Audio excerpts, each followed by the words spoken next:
So as you can see on the screen, we have the Nativity icon back for everyone to view.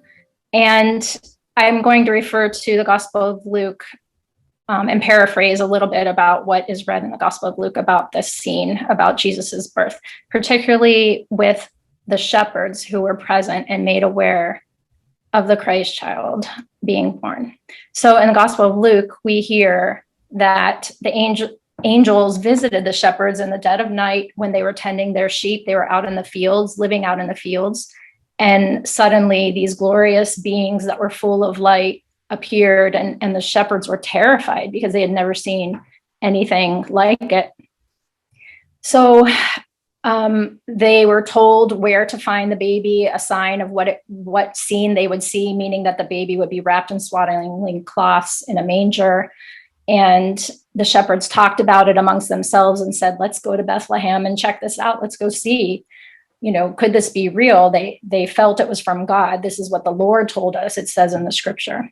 And so I reflected a little bit about the shepherds, and a couple of things really stood out. Their simplicity of life, which includes their connection to nature, that they were living out in the fields. And we know that through God's creation, we learn so much about God when we behold it. It's something in our daily lives we take for granted and we don't always see the glory in, but so much glory can be found when we just let ourselves be present in nature. And they were out in the fields with their sheep, simply doing their work, their hard work.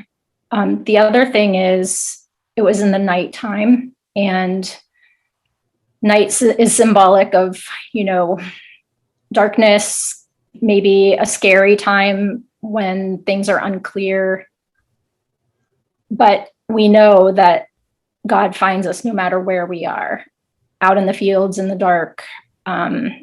He's with us, and the angels are with us, and they will point us to where to find Jesus when we're confused and afraid and in the dark. And so those were a couple of the things that stood out as I reflected on the shepherds. I just can't imagine how overwhelming that was. Just imagine, especially because it was nighttime. The glow from the angels was probably so crazy, and they were they were so bewildered. But when you really think about, sometimes these things just seem like stories because we just read them so many times and we hear them so many times. But when you really think about what actually happened, I can't imagine what those shepherds were feeling when they just appeared in all their glory. Right. The scripture says they were terrified. So I probably would have been terrified too. Yeah.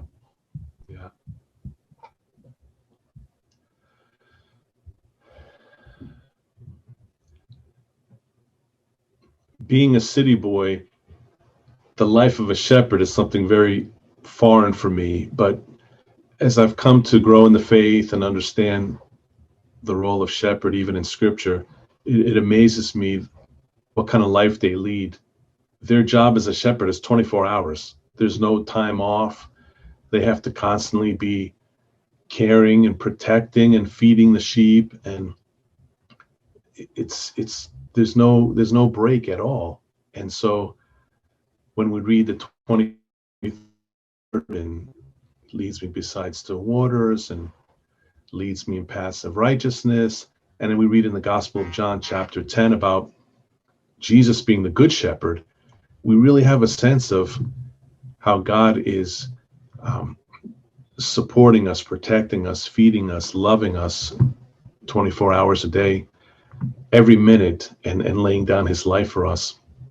And then going even further, the role that we have as parents, that we are shepherds for our children, right? We're protecting, we're guiding, we're feeding, we're thinking about them 24/7. So there's really a connection, I think, with shepherds, with our role as parents, and thinking of our children as the sheep that we are leading to salvation.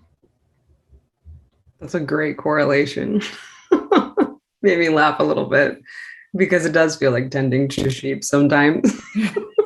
hurting animals. Yes. Melanie, I really liked how you talked about that God comes to us in our everyday normal circumstances of life, as he came to the shepherds. Now, he came to them in a really big, overwhelming way that we don't normally experience, but I think it's a really good reminder of that he can and does come to us in many different ways and at different times in the normal circumstances of our life, and how we just need to have our hearts and our eyes and our ears open to when he wants to appear to us and to teach us and to be with us.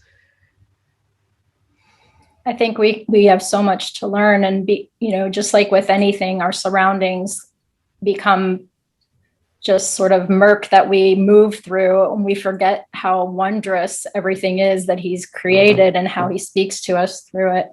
I just wanted to add one more thing, just from a caregiver perspective. The shepherds were out by themselves, sometimes as a caregiver of someone with the disability, and I think a lot of caregivers experience isolation.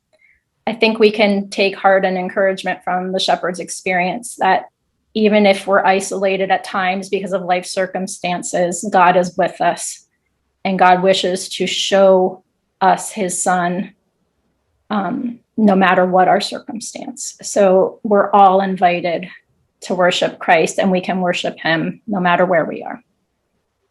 Yeah, yeah.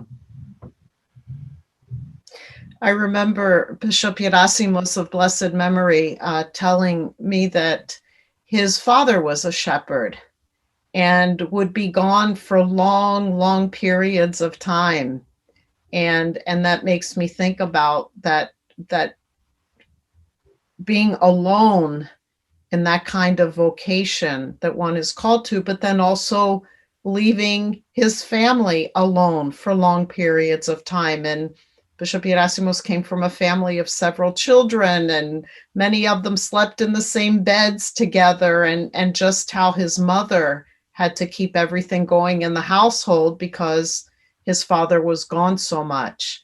So there's that piece of the caregiving too, of who you may have to leave behind in your caregiving in order to do what God is calling you to do. Does anybody know if there's a significance? Do the church fathers say anything about the significance of specifically the shepherds being called to the stable? Because I would assume, in my own ignorance, that because Christ is the good shepherd. But is there some kind of? Do they say anything about why it was shepherds that they chose to bring the news to? I can't recall any specific passages or verses or references, but it is significant that shepherds were the first to hear of this good news, because shepherds were the least respected vocation and group of people. They were dirty, they were poor, they lived with animals. They were like the lowest of the low in a caste system, you might say. And so isn't that significant that of all the people in the world, that Jesus wasn't presented in a palace or amongst the great hierarchy, but that the first people to learn are these outcasts, these shepherds. So there's great significance in that of all the people to bring this joyful message, it's the shepherds.